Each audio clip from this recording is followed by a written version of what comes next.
Thank you very much. We've got a microphone in the middle there. If you want to ask a question of the Reverend, please line up and we'll take some questions before we break for some food.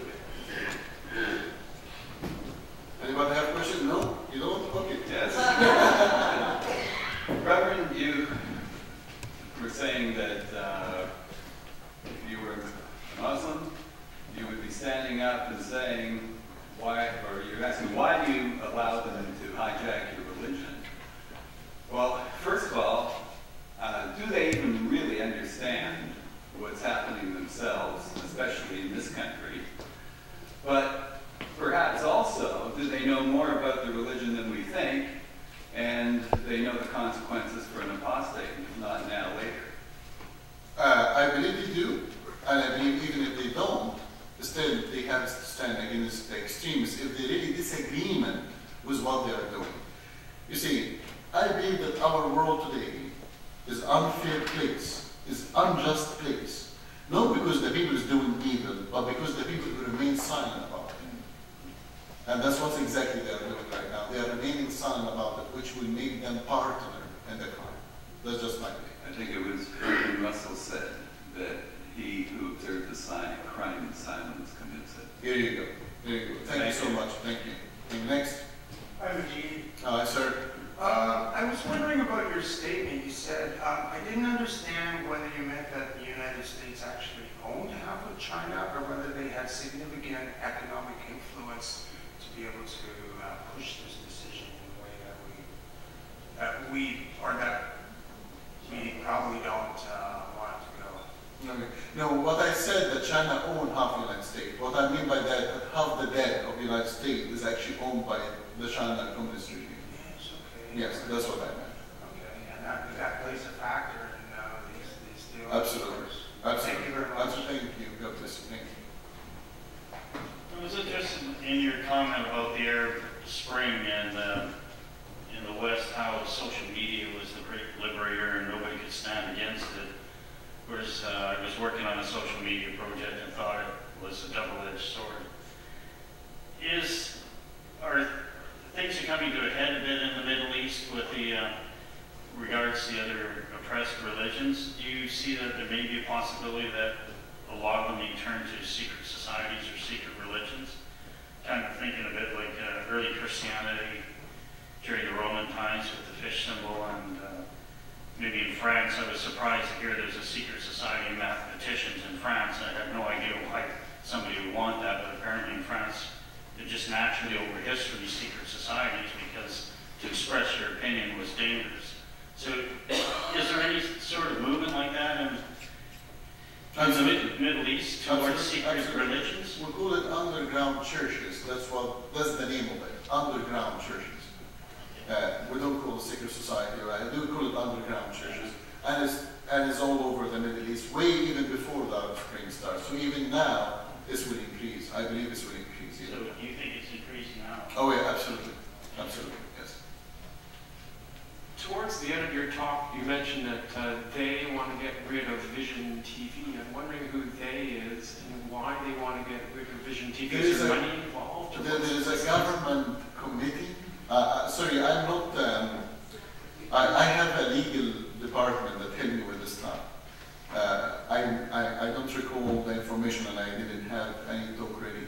But there is a government committee that basically they have a decision to move the channels around. So basically take it from the basic channel, which is almost for free for everybody, and put it in a more expensive channel that nobody is able to pay for it or something like that. That's a CTRC.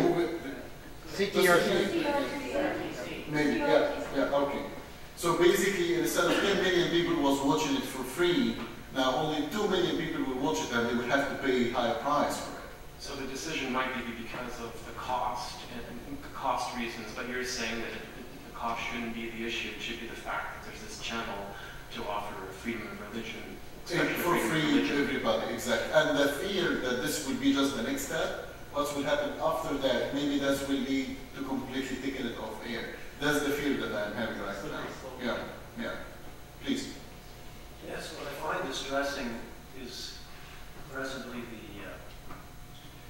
the Obama's administration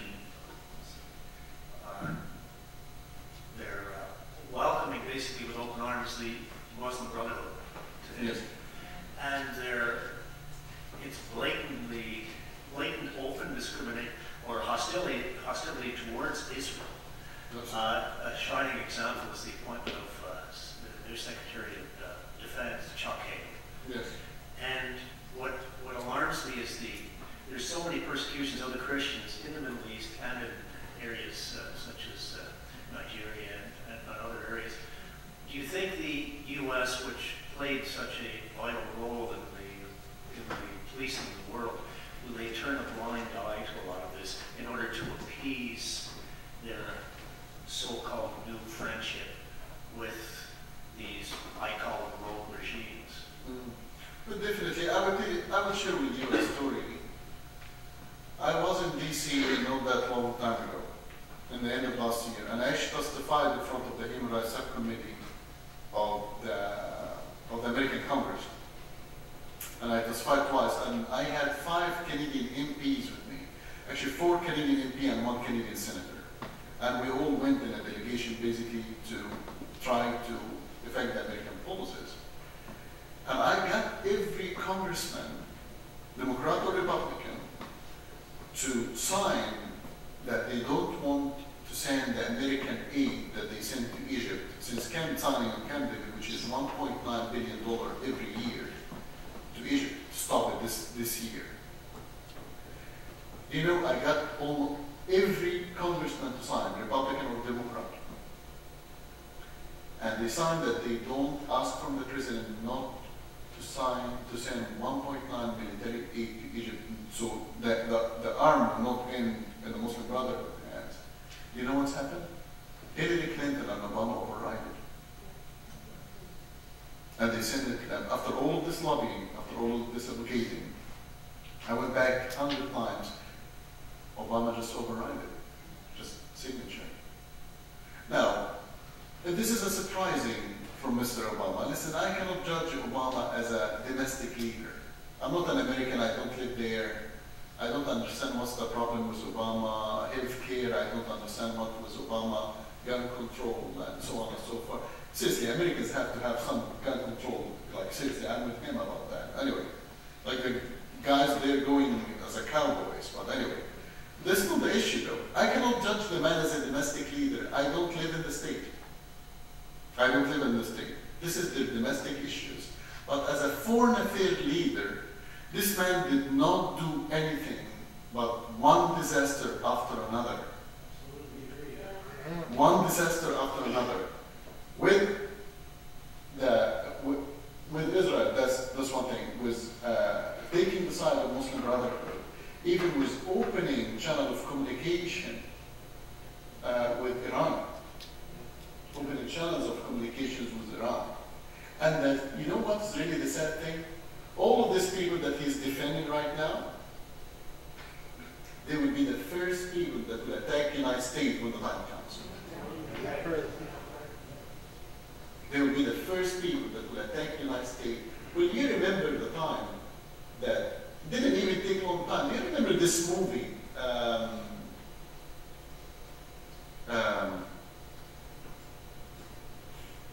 Remember there was an American movie that some Egyptian Christians made, and it was about the Prophet Muhammad and so on and so forth. And everybody went on the American embassy and burned the American embassy and killed the ambassador at some point in Libya and so on. This was the people that he supported. That man is still in jail. Yeah? Well, you tell me, what is this? You tell me what is this? Where's the exact? Anyway. So, yes, I am agreeing with you, sir. Go ahead, please. As an American, he's had one disaster after another in the United States domestically as well as on the foreign stage. And I'll tell you about guns later on. Okay. About your guns.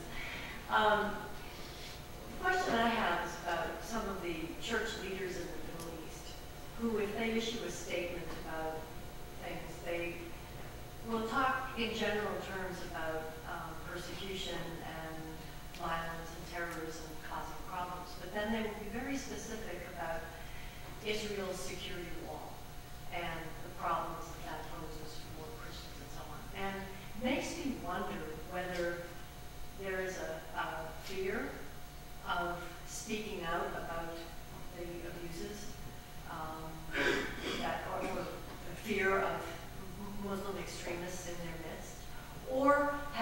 identify with it. I'm just wondering what your impressions. Forgive me, Deborah, I'm not understanding your question 100%. Maybe I'm just getting old and tired here. Sorry, I apologize. But can you repeat it to me again? What I'm asking is whether some of the religious leaders, Christian leaders, in the Middle East, particularly close to Israel, whether they're in the West Bank or in Israel itself, when I've seen statements come out from them, they are more critical of Israel and Israel as the problem, you know, with the wall and so on, whereas there's only very vague and general statements about terrorism or other things. Yes. And I'm wondering if you have any insight into what the reason for that might be. Yes. Well, to be fair, a lot of them is speaking against the terrorists, especially in a country like Egypt, for example. Like we saw the army, they had the massacre of Maspero, that was a few months ago, where the army just walked on the Christians, like just drove over them. I wouldn't say all of them. I would say that definitely there is a lot of them that is not very kind to Israel when it comes to Israel. I would love to believe that this is because they are scared of the extremists to turn against them. Here is my dilemma with them. By the way, I talk to them, I confront them, because I'm very vocal and I'm very clear about my defending to Israel. Actually, as a matter of fact, just in the end of this month, you remember there used to be an ambassador to Israel, his name is Alan Baker? Yeah. We continued our friendship even after he left. Now they have a new ambassador here, Mariam or something like that. And bless her. Anyway, he contacted me and they have a big conference in the UN to defend Israel. And I will be one of the speakers of this conference. My very first documentary movie, you remember that, Fred? My very first documentary movie was called Behind the Front Line. This was during the war between Hezbollah and Israel. I went actually to the front line and we filmed what's happening because the Western media was very unkind to Israel. I almost